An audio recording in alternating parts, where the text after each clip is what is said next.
সুপ্রভাত। এই সকালে আমি সলিল বাগচি আমার ভিডিওয়ে একখানি ছোট্ট কথিকা নিয়ে এসেছি আপনাদের কাছে।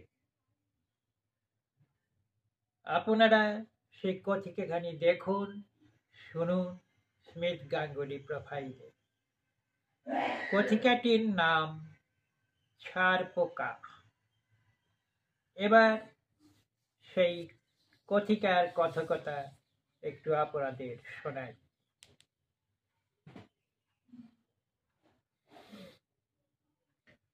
আজ আমি আমার কথিকায় নিয়ে এসেছি এক জাতের রক্তপায়ী পরজীবী ডানাবিহীন পোকার কথা।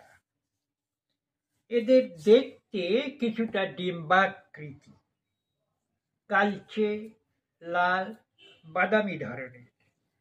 এদের 6টি পা আছে, দেহের দুপাশে দুটো ডানা আছে, কিন্তু এরা উঠতে পারে না।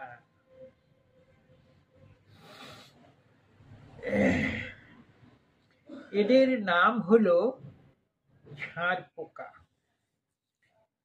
ইংরেজিতে আমরা এদের বলে থাকি বেড বাগ।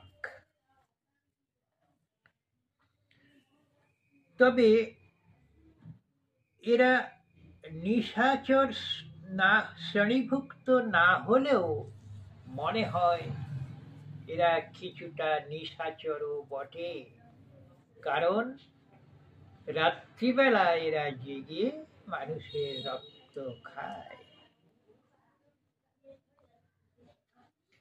এরা সাইমেক্স গণজাতীয় পোকা।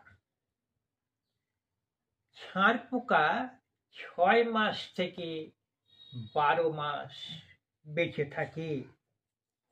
স্ত্রী ছাড় পোকা ডিম পাড়ে, সেই ডিম 7 দিনের মধ্যে ফুটে বাচ্চা বের হয়।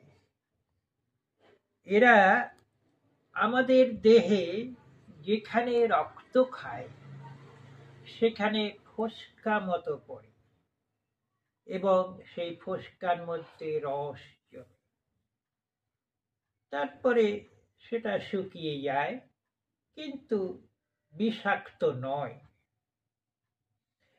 ছাড় পোকা একদিন একবার খেয়ে অনেক দিন বেঁচে থাকতে পারে।